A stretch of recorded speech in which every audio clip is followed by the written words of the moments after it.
we have been looking at the steps that Abraham took. हम लोग उन पद चिन्हों को देख रहे थे जो इब्राहिम ने लिए थे, And the lesson he learned between the steps. और उन कदमों के बीच में क्या उसने सीखा हम ये देख रहे थे। The last one we saw why God made Abraham wait for 25 years. और पिछली बार हमने देखा था कि परमेश्वर ने इब्राहिम को 25 वर्षों तक क्यों इंतजार करवाया। During the time, what all God revealed to him. और उस समय में परमेश्वर ने कौन कौन सी बातें उस पर प्रकट करी। We also saw that God made him wait for 24 years for him to grow, to know the Lord and grow in his faith. और हमने देखा कि परमेश्वर ने इसलिए इंतजार कराया था कि वो परमेश्वर पे का इंतजार करना सीखे और परमेश्वर में आगे बढ़ना सीखे। We also saw in chapter 12 and 13 what all God revealed about himself to Abraham. और 12-13 में देखा था हमने कि परमेश्वर ने कौन कौन सी बातें प्रकट करी थी इब्राहिम पर। He revealed himself as Almighty God and eternal God. उसने परमेश्वर अपने आप को महान सामर्थी परमेश्वर, अनंत काल का परमेश्वर के रूप में प्रकट किया था। But today we will look at the New Testament and see what Jesus revealed himself to some of the people while they were waiting for him. लेकिन आज हम देखना चाहते हैं नए नियम में कि यीशु मसीह ने अपने आप को कैसे प्रकट किया कुछ लोगों पे जो उसका इंतजार कर रहे थे। So we are going to look at two sisters who are waiting for Jesus. और दो बहनों की बात करेंगे जो परमेश्वर यीशु का इंतजार कर रही थी। And what Jesus taught them during the waiting period. और इस इंतजार की घड़ी में यीशु ने उन्हें क्या सिखाया। These two sisters lived in a place called Bethany. और बेथनी नाम के स्थान पे ये बहनें रहती थी। Any idea who are they? कौन है ये बहनें? Martha and Mary. मार्था और Maryam. So they lived in a place called Bethany along with their brother Lazarus. और अपने भाई लाजरस के साथ ये बेथनी नाम के स्थान पर रहती थी। Both the sisters were devoted to Jesus. दोनों जो बहनें थी वो यीशु मसीह की शागिर्द थी। Now look at Luke 10:38 says, Martha opened her home for him.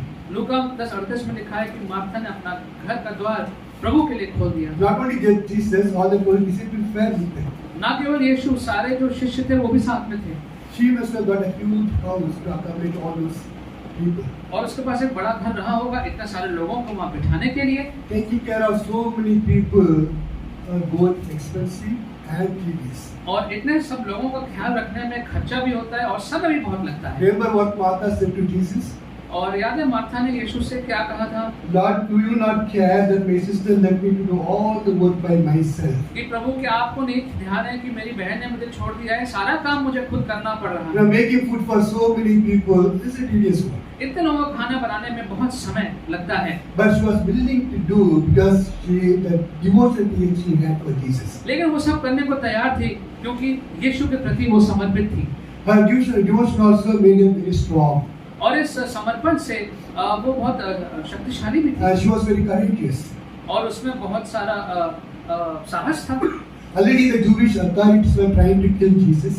और हम जानते हैं कि इस समय पे जो यहूदी जो शासक थे वो यीशु को मारना चाहते थे। Many disciples left Jesus because they did not like his teaching. और क्योंकि यीशु को बहुत से यीशु की शिक्षाएं बहुत लोगों को पसंद नहीं आती थी तो बहुत से शिष्यों ने उसे छोड़ भी दिया था। His own family did not believe in him. उसका अपने परिवार भी उस पे विश्वास नहीं करता था। And the Jews has already decided whoever acknowledges Jesus as Christ will be kept outside the synagogue.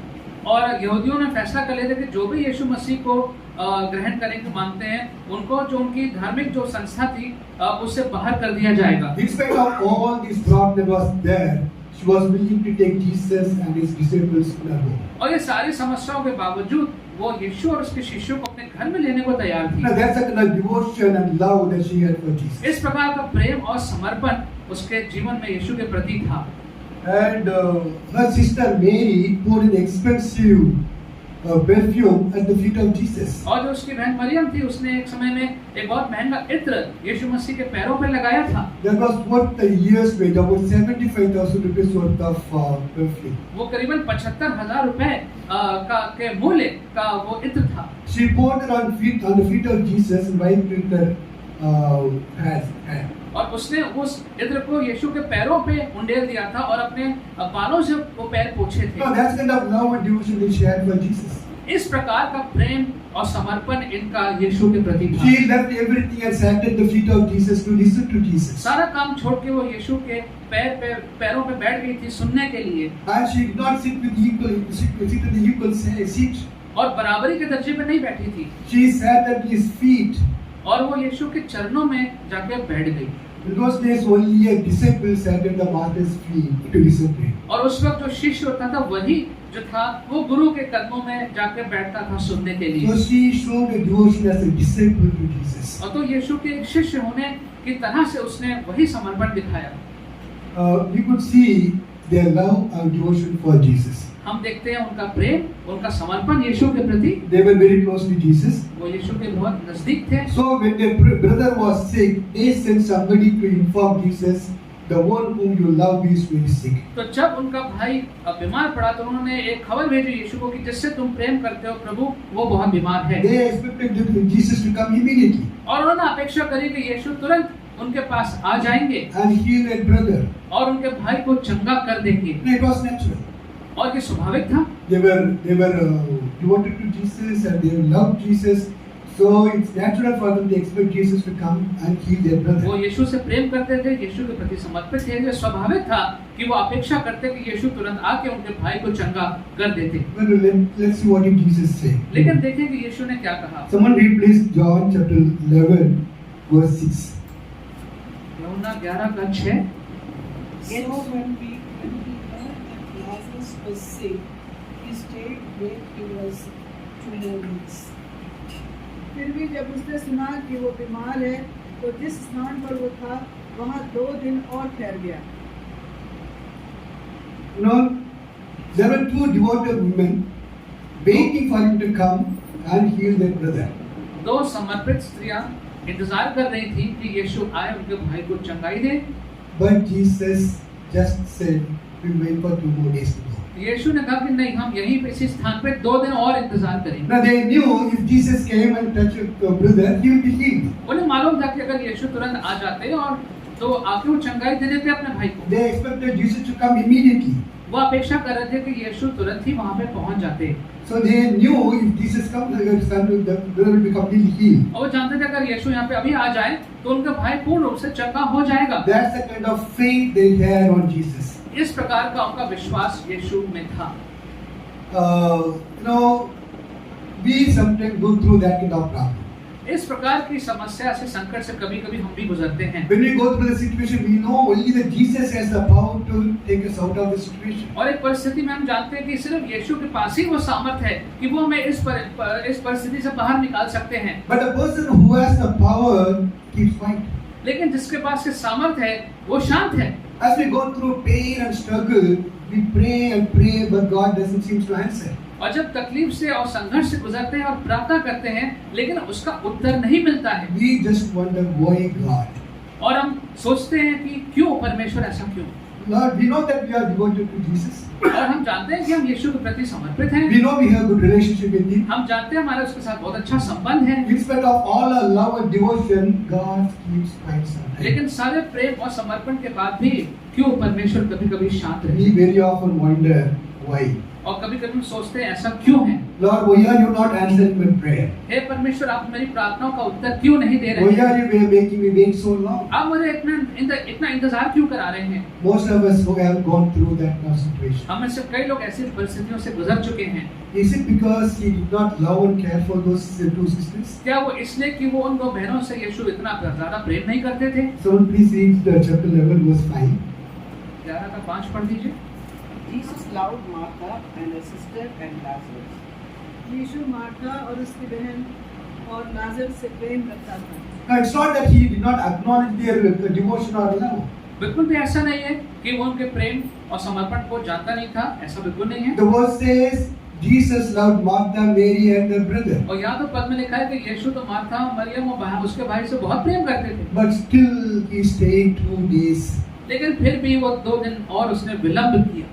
Now one of the lessons that we should learn is when God does not answer our prayer, it does not mean that He doesn't love us doesn't accept our devotion. और एक चीज जो हमें यहाँ पे सीखनी है कि अगर कभी कभी हमारे प्रार्थनाओं का उत्तर तुरंत नहीं मिलता है, इसका ये मतलब नहीं है कि परमेश्वर हमसे प्रेम नहीं करता है। He acknowledges everything that you do for him. आप उसके लिए जो भी करते हैं हर चीज को वो जानता है। So don't let ever the devil come and tell you, say your prayer has not been answered for many months. That means Jesus doesn't love you. और इसलिए कभी भी ऐसी शैतानी बातों को नहीं मन में रखना चाहिए कि देखो तुम्हारी प्रार्थना को उत्तर नहीं मिला, इसका मतलब परमेश्वर तुमसे प्रेम नहीं करते हैं। Jesus loved them. Verse 35 or somebody read the verse 35 also. 35वां पद भी पढ़ दीजिए। Jesus wept.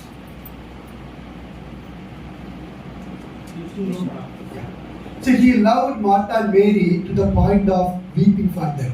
और वो दोनों बहनों से इतना प्रेम करता था कि उनके लिए वो रो भी पड़ा।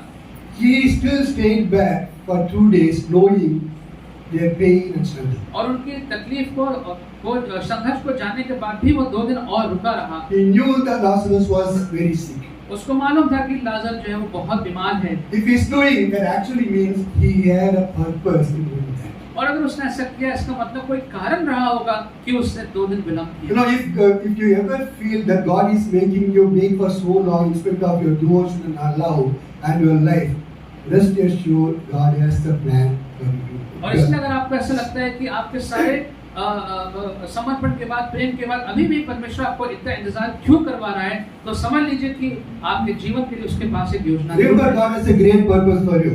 और एक बहुत बड़ी योजना, लक्ष्य आपके जीवन के लिए है। You don't need to bother about the situation that you are in. आप जिस परिस्थिति में उससे व्याकुल ना हो। You may feel that the situation is out of my control. आपको लगता है, हो सकता है कि ये परिस्थिति जो है मेरे नियंत्रण से बाहर है। No, it may be out of your control, not out of the control of Jesus. हो सकता है कि आपके नियंत्रण से बाहर हो, यीशु के नियंत्रण से बाहर नहीं है।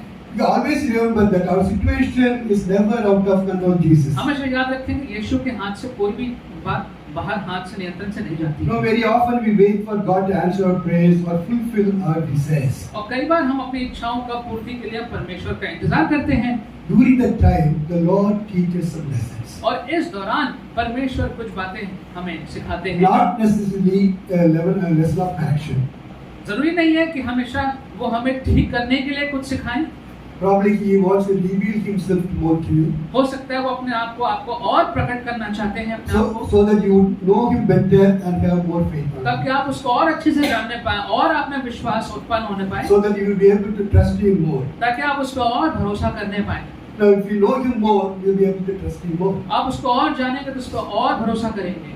He is revealing Himself to His disciples by waiting for 2 more days. और अपने आप को वो अपने शिष्यों पे और जाहिर करना चाहता है 2 दिन और वहां पे रुक के। Now, Jesus knew His time had come. यीशु को मालूम था उसका समय बहुत नजदीक है। His time had come to go back to the Father. उसका समय आ गया था पिता के पास वापस जाने का। So before leaving, He wanted the disciples to exactly know who He was. इसलिए जाने से पहले वो चाहता था कि जो शिष्य हैं वो बिल्कुल ठीक से समझ लें कि वास्तव में यीशु कौन है। He wanted them to know very clearly He is the Creator God कि वो स्पष्ट रूप से जान लें कि यीशु ही सृष्टि करने वाला परमेश्वर है, who came into this world. जो इस संसार में आए।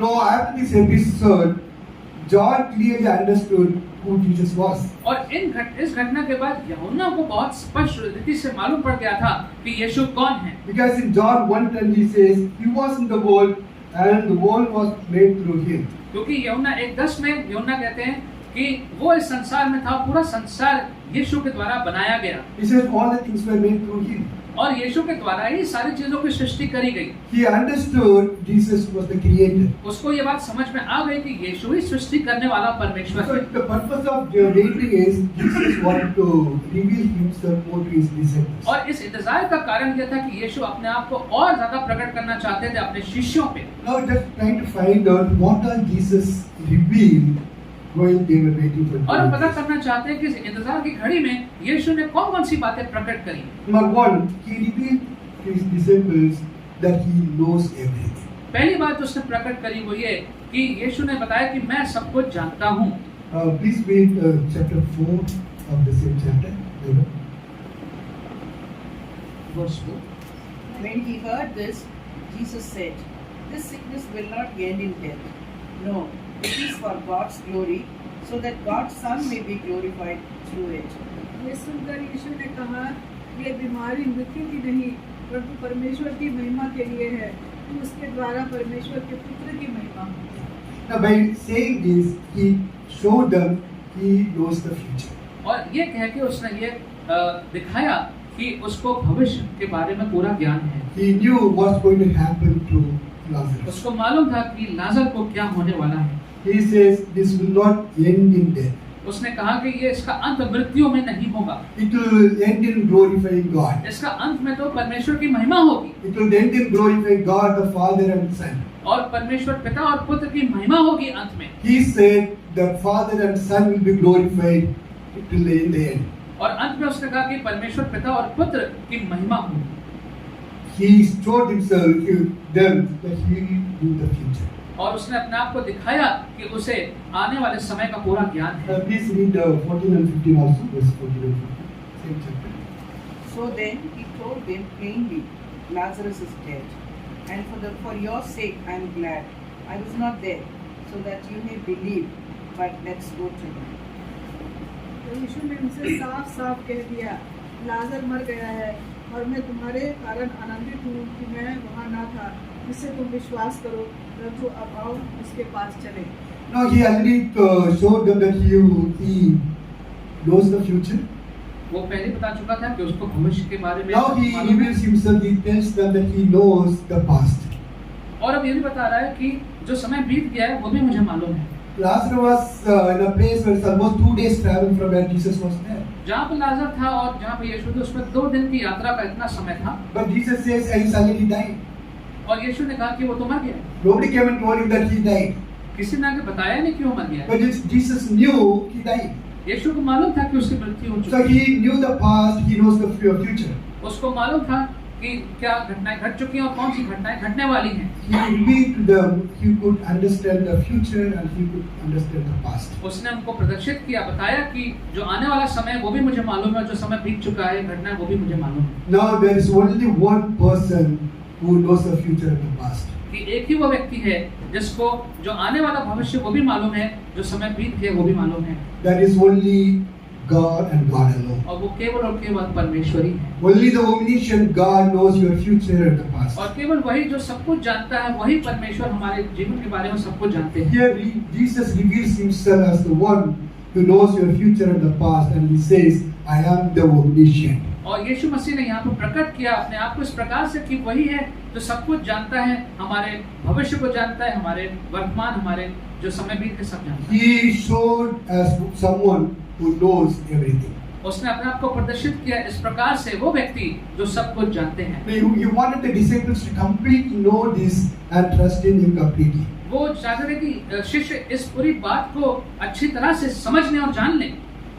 You know, your future and my future and your past and my past, Jesus.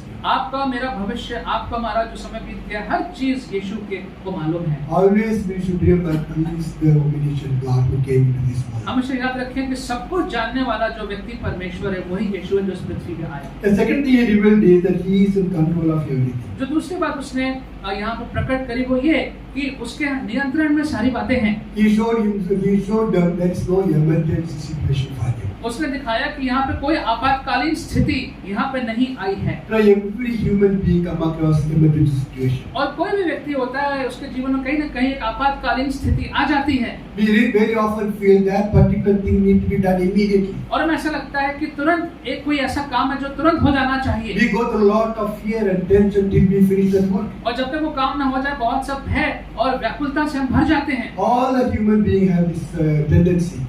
और सारे मनुष्य में ये वाली विचार, ये बात, भावना पाई जाती The है। only person who never feels any emergency is God and God alone. और वो व्यक्ति जिसको कभी भी कोई ऐसा आपातकालीन स्थिति महसूस नहीं होती वो है परमेश्वर। He never feels or thinks there is something he need to do immediately. कभी भी उसको ऐसा नहीं प्रतीत होता कि नहीं मुझे अभी ही कुछ करना पड़ेगा। He never feels that this thing need to be done urgently. कभी उसको ऐसा नहीं महसूस होता कि नहीं ये चीज तो तुरंत ही करनी पड़ेगी। He is all-knowing and powerful. वो सब कुछ जानते हैं और पूर्ण रूप से शक्तिशाली हैं। There is nothing impossible for him. कोई भी बात उनके लिए असंभव नहीं He है। has the power to do everything at any time. किसी भी समय में कुछ भी करने का सामर्थ्य So रखते हैं। God never feels the emergency situation. इसलिए परमेश्वर को कभी कोई आपातकालीन स्थिति नहीं लगती है। He never feels it is too late if I don't do it now. कभी उनको ऐसा नहीं लगता कि अरे अब तो बहुत देर हो चुकी है, अब ये काम कैसे होगा, Because he knew he is always in control. क्योंकि उनको मालूम है कि वो हमेशा स्थिति उनके नियंत्रण में रहती है। That is exactly what Jesus was doing there. और यही चीज यहाँ पे यीशु कर रहे थे।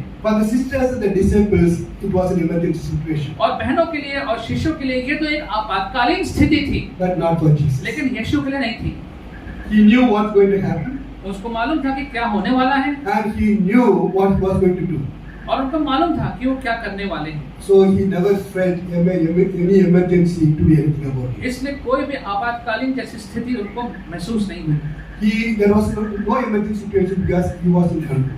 और वो इसलिए क्योंकि वो पूर्ण रूप से नियंत्रण में थे। Again, Jesus revealed himself to his disciples as Almighty God. और तीसरी चीज उन्होंने अपने आप को प्रकट किया कि वो पूर्ण रूप से सामर्थी शक्तिशाली परमेश्वर है। All powerful Almighty God. पूर्ण रूप से सामर्थी शक्तिशाली परमेश्वर हैं। They wanted to do something about Lazarus immediately, वो चाहते थे कि वो लाजर के लिए तुरंत कुछ कर दें, but he never felt the urgency or emergency because he knew he was in control. लेकिन उनको मालूम था यीशु को कि मैं नियंत्रण में हूँ, इसलिए तुरंत कुछ करने की आवश्यकता नहीं You है। know, God never does anything without a purpose. और परमेश्वर कोई भी कार्य किसी कारण के बिना नहीं करते हैं। If he is making you wait for something, he has a purpose in it. अगर वो किसी बात में आपको इंतजार करा रहे हैं तो उसके पीछे कोई कारण होगा, As I said, he is trying to teach you something और हो सकता है आपको कुछ सिखा रहे हो, or trying to point out something in your life. और आपके जीवन में किसी बात की ओर आपका ध्यान दिला रहे हो। But very often the problem is we focus so much on the problem that we face when we go through the लेकिन process. कई बार होता है यह समस्या कि कई बार हमारा ध्यान जो है उस समस्या के ऊपर ही केंद्रित हो जाता We है, only feel that we somehow I have to come out of the problem. और हमें लगता है कि बस किसी न किसी तरीके से इस समस्या से हमको बाहर निकलना है। Our concentration is so much on the problem, we miss out the blessing that God wants to give us when we wait. और हमारा जो केंद्र है इन समस्या पे इतना आ जाता है कि जो परमेश्वर हमको आशीष देना चाह रहे हैं इस समय में, उससे हम छूट जाते हैं। We concentrate so much on our problem, we miss out the lesson that God wants to teach और us. अपनी समस्याओं पर इतना ध्यान केंद्रित कर लेते हैं कि जो परमेश्वर में सिखाना चाहते हैं वो हमसे वंचित रह जाते हैं। So whenever we go through problem and wait, our focus should be always on God and God alone. इसलिए जब कभी समस्या गुजरे और हम इंतजार करते हैं तो उस दौरान हमारा ध्यान केवल और केवल परमेश्वर पे रहना चाहिए, Whatever God wants to teach us, we'll be able to learn at that point. ताकि जो कुछ परमेश्वर सिखाना चाह रहे हैं वो समय में हम सीख सकते हैं। And in Bethel, we'll see what happened in Bethel. फिर आगे देखिए बेथनी में क्या हुआ। Now Martha and Mary waited so long. और मार्था मरियम बहुत देर तक वहाँ पे इंतजार करते रहे। They waited for Jesus to come and touch their brothers. इंतजार कर रहे थे कि कब यीशु आए और कब उनके भाई को छू के चंगाई दे दें, But Jesus never came. लेकिन यीशु तो नहीं आए They had their brother died. और अंत में उनके भाई की मृत्यु हो गई। They were completely broken and shattered. पूर्ण रूप से वो टूट गए थे इस कारण। They thought Jesus will definitely come and heal their brother. उन्हें तो ऐसा लगता था कि यीशु तो अवश्य आके उनके भाई को चंगाई दे देगा। They believed that Jesus will, their brother will live because Jesus will touch him. उनको तो विश्वास है उनको भाई का जीवन बरकरार रहेगा क्योंकि यीशु आके उनको चंगाई दे देंगे। Now Jesus never came and their hopes have been shattered. अब तो यीशु आए नहीं और उनकी जो आशा थी वो टूट गई थी। They did not expect it. ये बात उन्होंने सोची नहीं, They did not expect this from Jesus. ये बात उन्होंने यीशु से अपेक्षा नहीं करी थी। But both Martha and Mary and Jesus' disciples learned a valuable lesson that day. लेकिन यीशु के शिष्य और मार्था मरियम ने एक बहुत मूल्यवान सबक उस दिन सीखा। To both of them he taught he is Almighty God. और उन सबको यीशु ने सिखाया कि मैं महान सामर्थी परमेश्वर Now हूँ। both Martha and Mary said to Jesus, if you had been here, our brother would not have died. Martha मरियम ने कहा कि प्रभु अगर आप यहाँ पे पहले आ गए होते तो हमारा भाई ना मरता। They felt, they believed Jesus could come, Jesus could only heal people by coming and touching them. उनको लगा कि यीशु तो चंगाई जब ही दे सकते हैं जब वो सही समय पे आके लोगों को चंगा है तभी चंगाई मिल सकती है। They also must have thought Jesus did not know the seriousness of the problem, so he came late. शायद उनको ऐसा लगा हो कि यीशु मसीह को ये नहीं मालूम था कि ये कितना ज्यादा गंभीर स्थिति समस्या है, इसलिए शायद वो नहीं आए। He came so late and now our brother died. वो तो इतना देर में आए, हमारा भाई तो अब मर गया। Now all the hope is gone. अब सारी आशा हमारी चली गई है। they did not have an idea of who Jesus was. उनको इस बात का अंदाजा नहीं था कि यीशु कौन है। In verse 22, somebody read this verse 22, I think. Verse 23 or 11:22. Yeah. और अभी मैं जानती हूँ जो कुछ तू परमेश्वर से मांगेगा परमेश्वर तुझे देगा। Till then, she did not believe Jesus would bring him back to life. और उस बिंदु तक उसको ये नहीं विश्वास था कि यीशु जो है मेरे मरे हुए भाई को जीवित कर सकते हैं। She thought Jesus was a rabbi, was a prophet.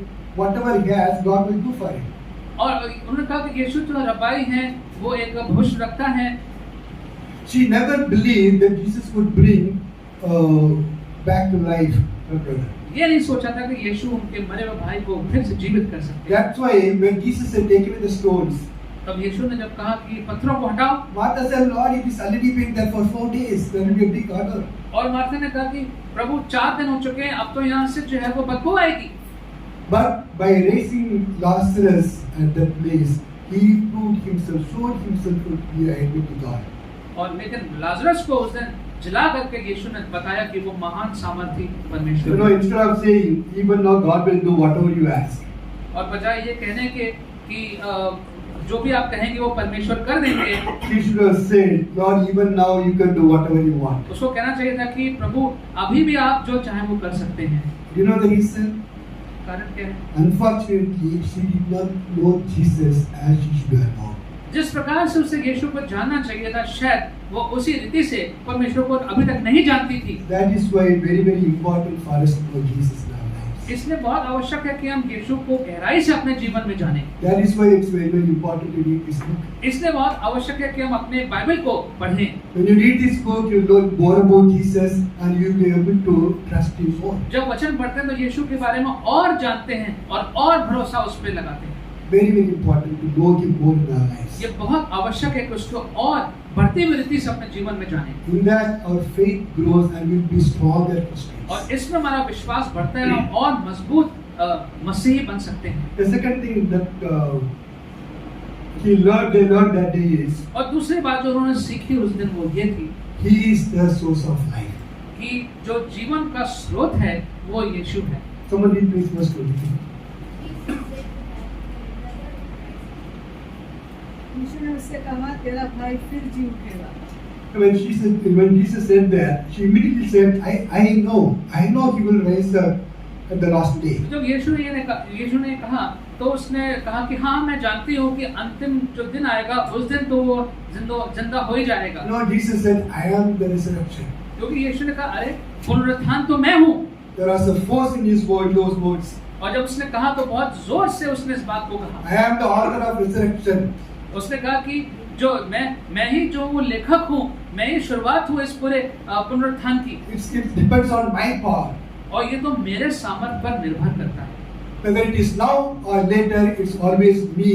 I have the power to bring the person back to और life. चाहे वो आज हो चाहे बाद में हो, लेकिन ये मुझ पर निर्भर करता है। मेरे पास सामर्थ्य है किसी को वापस जीवन देने का। I am only going to be there that time also to raise him up. मैं ही वही व्यक्ति हूँ, उस वक्त भी रहूंगा किसी को जीवित करने के लिए। I am the source of life. मैं ही जीवन का स्रोत हूँ। I am the life-giving life. मैं वो जीवन हूँ जो जीवन प्रदान करता है। He was teaching her that he was not mere man, but author of all existence. वो तो सिखा रहे थे कि मैं एक केवल पुरुष नहीं हूँ, लेकिन मैं अनंत काल का परमेश्वर हूँ। So here he taught them few things. कुछ बातें जो यीशु ने सिखाई उनको। He taught them only he is the author of resurrection. उसने ये सिखाया कि पुनरुत्थान का जो स्वामी है वो केवल यीशु मसीह है। He is the source of all life. और सारे जो जीवन का स्रोत है वो यीशु मसीह है। He is the only one who has the power to give life after death. और मृत्यु के बाद जीवन देने का जो सामर्थ्य है, शक्ति है, वो यीशु मसीह में ही है। Only the person who believes in him after he leaves this world will live again. और जो व्यक्ति यीशु में विश्वास करता है वो इस संसार को छोड़ने के बाद भी वही व्यक्ति जीवित रहेगा जो यीशु में विश्वास करता है। No, he knew his time had come to depart. और यीशु को मालूम था कि उसके अब जाने का समय आ चुका है। So he wanted the disciples to know him completely. तो इसलिए वो चाहते थे कि उसके शिष्य उसको और गहराई से पूर्ण रूप से जान लें। He wanted to know he and he alone matters. और वो चाहते थे कि शिष्य जाने कि केवल यीशु ही जो है वही जो है सबसे महत्वपूर्ण व्यक्ति है। He wanted to know He is the source of all life and the eternal God. कि वही अनंत काल के परमेश्वर हैं। The third thing that they learned that day is और तीसरी बात जो उन्होंने उस दिन सीखी की वो ये there is no hopelessness in Jesus. कि यीशु मसीह जब आते हैं तो निराशा नहीं रखनी है। Before Jesus arrived Bethany, the sisters had lost all the hope. जिससे पहले यीशु मसीह बेथनी आए वो बहनों ने सारी आशा अपनी खो दी थी। Their brother had died and already kept in the tomb for 4 days. जो उसका भाई था मर चुका था, अब 4 दिन से वो कब्र में था। Now no hope for coming back. अब तो कोई आशा नहीं थी कि वो बाहर आएगा, जिंदा होगा। They thought as long as their brother was alive, Jesus could heal him. वो सोच रहे जब तक हमारा भाई जीवित था तो यीशु उसको चंगाई दे सकते थे। Now he completely died and no hope. अब तो मर चुका है, कोई आशा नहीं बची And Jesus could not can't do anything. और यीशु तो कुछ भी नहीं कर सकते। That day, Jesus showed them there is no end in him. और उस दिन यीशु ने दिखाया कि यीशु मसीह में कोई भी बात अंत नहीं होती। No end in this. Anything there is no end in Jesus. यीशु मसीह में कोई भी बात का अंत नहीं होता है। When you think it is finished, where Jesus begins. और जहाँ हमें लगता है कोई चीज खत्म हो गई है, यीशु मसीह उसको वहीं से आरंभ कर सकते हैं। For us it may be the end. हो सकता है हमारे लिए कोई बात अंत दिखाई देती हो, But for Jesus it is the beginning. लेकिन यीशु के लिए वो आरंभ हो सकता है। There is no end in him. यीशु मसीह में कोई भी बात अंत नहीं होती। Whatever problem, difficulties we may go through, जो भी समस्याओं से अगर आप गुजर रहे हैं, there is always hope in Jesus. हमेशा यीशु में हमारी आशा रहती है। There is no hopelessness in him. यीशु मसीह में हम बिल्कुल भी निराश नहीं होते। There is no end in him. कोई अंत नहीं है यीशु There is में। always a beginning, new beginning when we feel that it's the end. एक नई शुरुआत हमेशा यीशु में हमको मिलती है। But there is a new beginning only we believe, as Martha believed. Please read verse 27. Yes, Lord, she told him, I believe that you are the Christ, the Son of God, who was to come into the world. उसने उससे कहा, हाँ हे प्रभु, मैं विश्वास करती हूँ कि तू परमेश्वर का पुत्र मसीह है, जो जगत में आने वाले था, वो तू ही है। So Martha had acknowledged and confessed that he is the Christ, the Son of God. और मार्था ने इस बात का अंगीकार किया, माना कि यीशु मसीह है वही परमेश्वर का पुत्र है। She has to accept and confess. उसने इस बात को ग्रहण किया, इस बात को माना, अंगीकार किया, इस बात That he is the omnipotent and omniscient God. कि वही जो है वो हर जगह उपस्थित रहने वाला, सब कुछ जानने वाला परमेश्वर है। Then she saw the miracle. तब उसने उस आश्चर्य कर्म को देखा। She learned that there is no hopelessness in Jesus. उसने सीखा कि यीशु मसीह में कोई भी बात हमेशा के लिए निराशा नहीं बन सकती। She got two things that day. दो बातें उसको उस दिन मिली। She was able to understand, acknowledge the Son of God. उसने इस बात को जाना और माना कि यीशु मसीह परमेश्वर का पुत्र है, And she was able to witness the miracle. और वो उस आश्चर्य कर्म की गवाह बनने पाई। And the important part, as far as Martha and Mary are concerned, they got their brother back. और मार्था मरियम के लिए जो विशेष बात ये थी कि उनको अपना भाई वापस मिल गया।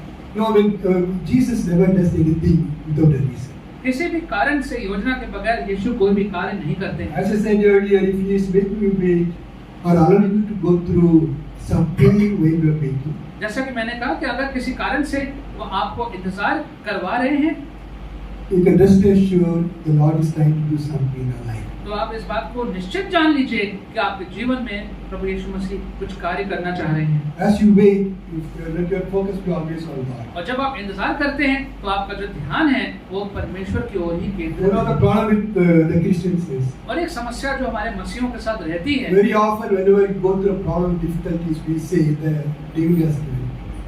और कई बार जब किसी समस्या से गुजरते हैं हम कहते हैं सारी समस्याएं जो है ये तो शैतान ने उत्पन्न करी है मेरे जीवन में, Devil has given me all part of life. और ये तो सब जीवन का हिस्सा है, शैतान की बातें हैं। Now let me tell you something. मैं आपको कुछ बताना चाहता हूँ, Devil has no power over his children unless it is allowed by God. शैतान के पास हमारे जीवनों में कोई भी सामर्थ्य नहीं हमारे ऊपर है जब तक कि उसको परमेश्वर अनुमति ना दे। So don't ever say your problem is from the devil. तो ये मत कहिए कि जो हमारी समस्याएं वो शैतान की ओर से हैं। just to examine yourself why I am going through this. अपने आप को जांचिए, क्यों मैं इस परिस्थिति से गुजर रहा हूँ। Maybe God wants to teach you something. शायद परमेश्वर हमें कुछ सिखाना चाह रहे हैं, Or God wants to remove something from your life. शायद कोई ऐसी बात है जो आपके जीवन से वो दूर करना चाह रहे हैं। That is more important. ये ज्यादा आवश्यक है, Because that brings blessing in your life. इससे आपके जीवन में आशीष आती है। Yes, if you focus on, if you shift your focus from God to devil, you will remain the same. अगर आपका ध्यान परमेश्वर से हटके और शैतान और इन सब बातों पे आएगा तो आप हमेशा ही बने रहेंगे हमेशा। God may remove the problem after some time, हो सकता है कुछ समय के बाद परमेश्वर उस समस्या को हटा दें, but your life will remain the same. लेकिन आपका जीवन वैसे ही बना रहेगा, No use. कोई फायदा नहीं होगा। So when you wait for God, you examine yourself and try to find out if there is anything wrong with you. जब परमेश्वर का इंतजार करते हैं तो अपने आप को उस दौरान जांचिए कि ऐसी कोई बात तो नहीं जो परमेश्वर हमें सिखाना चाहते हैं। We focus our eyes more on the problem than Jesus, हम अपना ध्यान जो है वो समस्या पे ज्यादा लगाते हैं बजाय यीशु से, and lose focus on whatever God is trying to give और us. इसलिए हमारे ध्यान से दूर वो सारी बातें दूर हो जाती हैं जो परमेश्वर हमें सिखाना चाह रहे हैं। Don't worry about your problem. समस्या के बारे में चिंता मत As करिए। he said, there is no hopelessness in Jesus.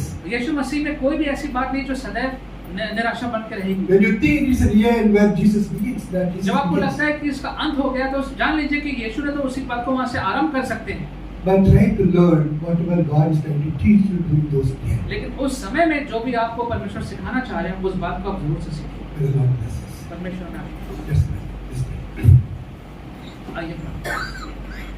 Heavenly Father, we thank you that you teach us invaluable lessons through your word, and you want us to learn and grow deeper in knowledge and wisdom and in a relationship with you. प्रभु जी, हम जानते हैं कि आपका वचन जब हम पढ़ते हैं हमें उससे शिक्षा मिलती है, और आप चाहते हैं परमेश्वर कि हम आपको और जाने गहराई से, और हम और आपके बारे में जानते हुए आपके साथ और गहरे संबंध में आने। Father God, this morning we pray for anyone who is undergoing or going through some difficult situation. आज की सुबह परमेश्वर एक बार फिर से हम प्रार्थना करते हैं, कोई भी ऐसा व्यक्ति जो किसी कठिन परिस्थिति से गुजर रहा है, may be it is bad health और अ फाइनेंशियल प्रॉब्लम और अ जॉब प्रॉब्लम और some other problem that can not be openly share. हो सकता है प्रभु आज की सुबह कोई ऐसा बैठा है जिसकी नौकरी की समस्या है, कोई वित्तीय समस्या है, कोई स्वास्थ्य की समस्या, कोई ऐसी समस्या है जो नहीं बांटी जा सकती। Lord, we pray this morning that you reach out to that person, help that person, Lord, to focus on you and to find out what you want that person to do. परमेश्वर, हमारी प्रार्थना है कि उस व्यक्ति होने दीजिए कि वो व्यक्ति आप पे अपना ध्यान केंद्रित करने पाए, ना कि अपनी समस्या पे, और वो जानने पाए कि आप उससे क्या चाहते हैं। Help us, Lord, to always remain focused on you. Help us, Lord, to always trust you, to always know you as a God of who can take care of all our life circumstances. हमेशा हम आप पे भरोसा करें परमेश्वर, और ये जान लें हमारे जीवन की सारी परिस्थितियों का आप ध्यान रखते हैं परमेश्वर, and you can do anything and you do everything for us that is necessary and required at the right time. परमेश्वर, हमारे जीवन में जो भी बातें आवश्यक है, जो भी बातें होनी चाहिए, आप सही समय पे हमेशा उन बातों को पूरी करते हैं। Help us, Lord, to go out with that trust. हम यहाँ से जाएं और इस भरोसे के साथ यहाँ से जाएं। In Jesus' name. Amen.